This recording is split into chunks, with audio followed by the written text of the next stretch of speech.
जी मैं वोटर हूं और मैं आया हूं, मैं अपना शनाख्ती card election commission of Pakistan के नुमाइंदे को दे रहा हूं। इन्होंने वेरीफाई किया। फिर मैं यहां पे आता हूं, यहां पे प्रिजाइडिंग ऑफिसर खड़े हैं। प्रिजाइडिंग ऑफिसर मेरा आईडी कार्ड चेक करते हैं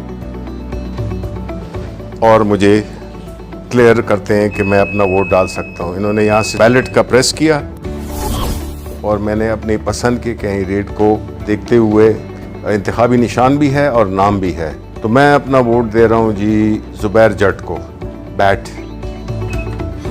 ये मैंने दबा दिया अपना वोट, ये यहां से वोट निकल आया। अब ये मैं पर्ची लेकर और इसको बैलेट पेपर में जो इलेक्शन कमीशन का वो उसमें मैं डाल देता हूं। अब जब वोटिंग खत्म हो गई है तो सारे पोलिंग एजेंट्स को बुला लिया जाएगा। प्रिजाइडिंग ऑफिसर कहेंगे कि जी टाइम वोटिंग का ख़त्म हो गया है, कोई वोटर मौजूद नहीं है जो पोलिंग स्टेशन है, सबकी तसल्ली हो गई। आप इस सील को खोलेंगे जो कि पहले इसमें स्टार्ट था, जब पोलिंग स्टार्ट हुई थी तो उन्होंने स्टार्ट का बटन दबाया था, अब ये क्लोज का बटन दबाएंगे। अब पोलिंग बिल्कुल बंद हो गई। अब अगर ये भी करना चाहें, स्टार्ट का बटन भी दबाना चाहें दोबारा, तो ये नहीं कर सकते। अब कंसोलिडेटेड रिजल्ट्स चाहिए, तो प्रिजाइडिंग ऑफिसर फिर आप दबाएं रिजल्ट्स, ये रिजल्ट्स में, और ये आपकी उसी वक्त आपके पास पूरा जो भी कैंडिडेट्स थे, यहाँ पे चूंकि जुबैर जट को एक वोट पड़ा था तो सिर्फ उनके आगे एक वोट लिखा हुआ है, बाकी किसी का कोई वोट नहीं था।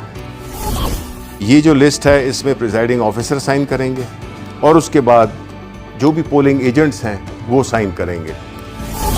हमने फिर एक एप्लीकेशन डेवलप की है जिसमें कि जो QR कोड है उसको जो प्रिजाइडिंग ऑफिसर है उसके पास उसकी एप्लीकेशन होगी, वो उसको स्कैन करेगा। अब किसी और आम फ़ोन पे करें आप, अब ये है जो एप्लीकेशन के साथ है, वो जो ही किया है आपने देख लें कि वही रिज़ल्ट जो कि इसके हैं वही रिज़ल्ट आए हैं। इसको हमने रिले करना है वापस इलेक्शन कमीशन ऑफ पाकिस्तान के हेडक्वार्टर को। वो फिर एक टेक्नोलॉजी जिसको कि ब्लॉकचेन टेक्नोलॉजी कहते हैं, उसके इस्तेमाल से कुछ सेकंड में ये जो है तो रिले हो जाएगी और पहुंच जाएगी एक बहुत ही छोटी फाइल की सूरत में, किलोबाइट्स में मेरा ख्याल है, किलोबाइट्स में पहुंच जाएगी। तो ना सिस्टम बैठेगा और ना कोई और कॉम्प्लिकेशन आएगी।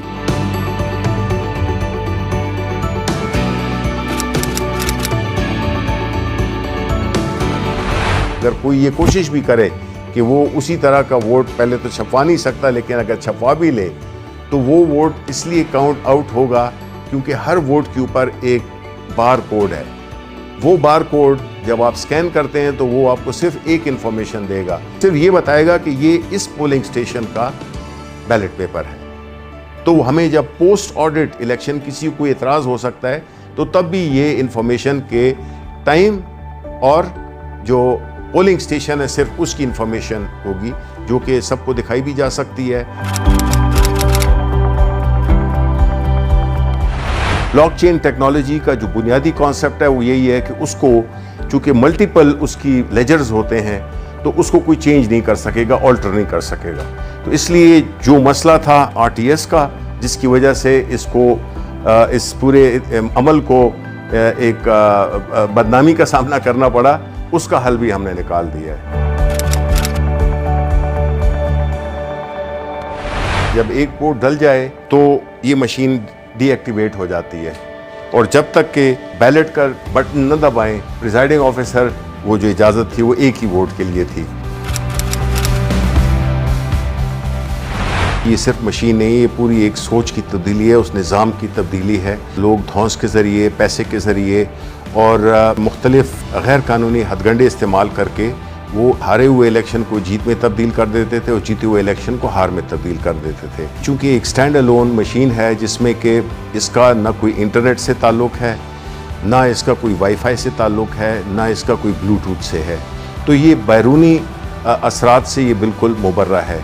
दूसरी बात यह है कि इस मशीन में कोई ऑपरेटिंग सिस्टम नहीं है, जिसकी वजह से इसमें ना बग्स डाली जा सकती हैं, ना इसको हैक किया जा सकता है। जो कोई बदउनवानी हो सकती है या कोई शैतानी हो सकती है कि कोई इसमें एल्फी डाल दे बटन्स में, तब भी इसकी मशीन की परफॉर्मेंस में फ़र्क नहीं पड़ेगा। कोई कील लगाने की कोशिश करे तो भी नहीं होगा, पिन लगाने की, पानी फेंकने की, कोई और लिक्विड फेंकने की, इसकी परफॉर्मेंस को बिल्कुल अफेक्ट नहीं कर सकता।